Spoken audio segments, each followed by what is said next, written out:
Hello, எல்லாரும் சுகமாக இருக்கிறீங்களோ? நான் இன்றைக்கு மீன் குழம்பு செய்ய போகிறேன். இந்த மீன் குழம்புக்கு ஒரு வெங்காயத்தை நீட்டாக வெட்டி அதை நல்லா தாளிச்செடுக்க போகிறேன். அது ஒரு கலர் மாறின பிறகு பிறகு அதுக்கேற்ற உள்ளி வந்து முதலே சேர்த்துட்டு 5 உள்ளி சேர்த்து நான் அதோட சின்ன இஞ்சி சேர்க்குறேன். அதையும் சேர்த்துட்டு பிறகு 2 தக்காளி பழத்தை சின்ன சின்ன வெட்டி போட்டு அதையும் சேர்க்குறேன். இதை நல்லா தக்காளி பழம் ஒரு சொப்டா வரும் வரையும் தாளிச்செடுக்கணும்.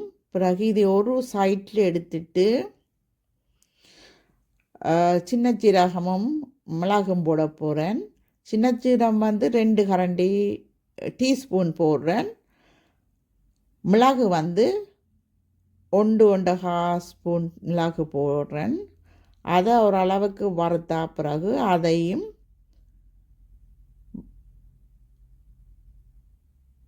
வெங்காயம் இதுகளோட சேர்த்து விட போகிறேன். வெங்காயத்தோடு சேர்த்து நல்லா வறுத்தடுங்கோ, நல்லா தாளியுங்கோ. இந்த மணம் தக்காளி பழ மணம் எல்லாம் பச்சை மணம் எல்லாம் போகணும். தாளிச்செடுத்து கருவேப்பிலையை ஒரு நெட்டை அதுக்கெல்லாம் போடுங்க. கருவேப்பிலை வந்து எல்லாம் வந்து நாங்கள் இப்போ அரைச்செடுக்க போகிறோம். அதால் பெருசாக போட்டாலும் பரவாயில்ல, அதை அரைச்சி கறியோடு சேரும்.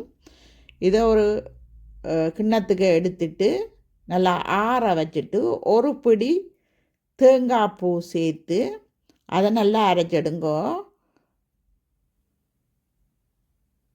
இது வந்து இனி நான் குழம்பு வைக்க போகிறேன். எண்ணெயை விட்டுட்டு ஒரு வெங்காயத்தை வெட்டி போட்டு, பெரிய வெங்காயம் தான் நான் சேர்க்குறேன். உங்கள்ட்ட சின்ன வெங்காயம் இருந்தால் இப்போ போட்டு எடுக்கலாம். சின்ன வெங்காயத்தை இதுக்குள்ளே வெட்டி போடலாம். டேஸ்ட்டாக இருக்கும். சின்ன வெங்காயம் நல்ல டேஸ்ட்டாக இருக்கும். அதோட உள்ளி 2-3 உள்ளி போடுங்கோ. கருவேப்பிலையும் ஒரு நெட்டை போடுறேன். அதை நான் இப்போ வெட்டி போடுறேன். ஏனெண்டா சின்ன பிள்ளைகள் சாப்பிடக்க கருவேப்பிலையே சாப்பிடுவோம். நம்ம அது உடம்புக்கு நெல்லாம் தூக்கி எறியாமல். இப்போ இதுக்கு தேவையான தாளிக்கிறதுக்கு தேவையான கடுகு பெருஞ்சீரகத்தை போட்டு ஓரளவுக்கு கலர் மாறைக்க வெந்தயத்தை போடுங்கோ. வெந்தயம் வந்து மீன் குழம்புக்கு கட்டாயம் சேர்க்கணும். வெந்தயத்தை போட்டு அது ஒரு ப்ரௌன் கலராக வர வரையும் தாளிச்செடுக்க போகிறேன். தாளித்து போட்டு எல்லாத்தையும் உண்டா மிக்ஸ் பண்ணணும். அதுக்கு முதல் கிராம்பு கொஞ்சம் போட போகிறேன். கிராம்பு வந்து அதுவும் இந்த மீன் மணத்துக்காக தான் போகிறேன். நீங்கள் மசாலா தூள் இருந்தால் சேர்க்கலாம். எங்களுக்கு கிராம்பு தான் விருப்பம் என்றபடியே நான் கிராம்பை சேர்க்குறேன். பிறகு இந்த அரைச்சி வச்ச தேங்காய் இந்த வெங்காய விழுதை வந்து இதோட சேர்த்துட்டு அதுக்கேற்ற தண்ணியையும் ஊற்றி நல்லா கலந்து விட போகிறேன். நல்லா கலந்து விட்டுட்டு உங்களுக்கு மீனுக்கு எவ்வளவு தண்ணி வேணுமோ அதுக்கேற்ற மாதிரி தண்ணியை சேருங்கோ.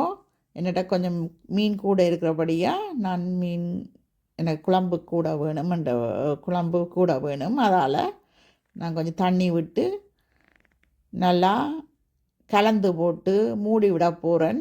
அரைவாசி இந்த தண்ணி அரைவாசியாக வற்றும் வரையும் அதை மூடி விடணும். மூடி விட்டு எண்ணெய் பிரிஞ்சு வரும் வரையும் நீங்கள் விடணும். அதுக்குள்ள தேவையான தூள்களை போடுங்கோ. மஞ்சள் தூள், மீன் குழம்புக்கு மஞ்சள் தூள், பிறகு மிளகாத்தூளும் நான் ஜெஃப்னாஸ் கறி பவுடர் சேர்க்கிறபடியாக குழம்பு தூள் சேர்க்கிறபடியாக நான் எல்லாம் கணக்கு சேர்க்கலை என்றால் அந்த கறி பவுடருக்குள்ள மஞ்சள், மிளகு, சின்ன சீரகம், பெருஞ்சீரகம்,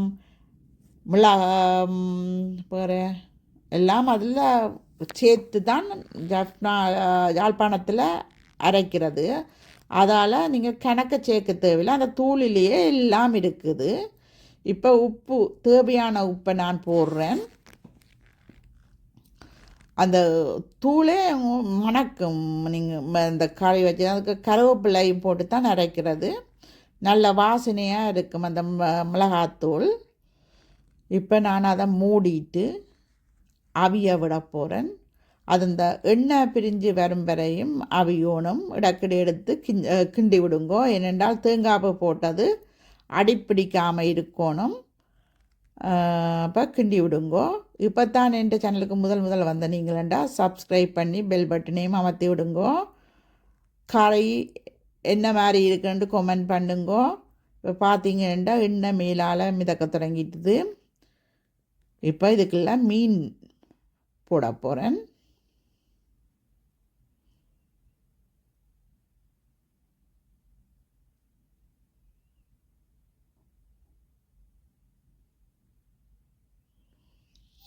மீனை ஒரு லேயராக பரப்பி விடுங்கோ. ஏனெண்டா கண்டபடி ஒன்றுக்கு மேலே ஒன்று போட்டால் மீன் உடைய பார்க்கும். ஒரு லேயருக்கு தண்டி போட்டு நல்லா மூடி சட்டியெல்லாம் நல்லா மீனை உள்ளுக்கு தள்ளிட்டு எல்லாம் தண்ணி கவர் பண்ணுற மாதிரி வச்சுட்டு மீனை மூடி விடுங்கோ. மீன் சட்டியை மூடி விடுங்கோ. இப்போ இந்த பழப்புளியை சுடுதண்ணி விட்டு நல்லா கரைச்செடுக்க போகிறேன். கரைச்செடுத்து அதையும் அதுக்குள்ளே சேர்த்து விடுங்க. நான் முதல் ஆட் பண்ண தண்டி மறந்து போனேன், அதையும் சேர்த்து விடுங்கோ. மீனை அடுத்த பக்கம் திருப்பி விடுங்க, உடையாமல் திருப்பி விட்டுட்டு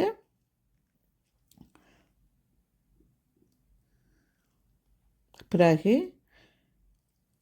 மூடி விடுங்க. மூடிட்டு பிறகு நான் கொஞ்சம் தேங்காய் பால் விட போகிறேன்.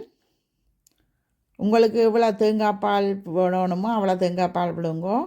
சிலருக்கு தேங்காய் பால் இல்லாட்டியும் இது டேஸ்ட்டாக இருக்கும். நீங்கள் தேங்காய் பால் விடாட்டியும் அப்படி எடுத்து சாப்பிடலாம்.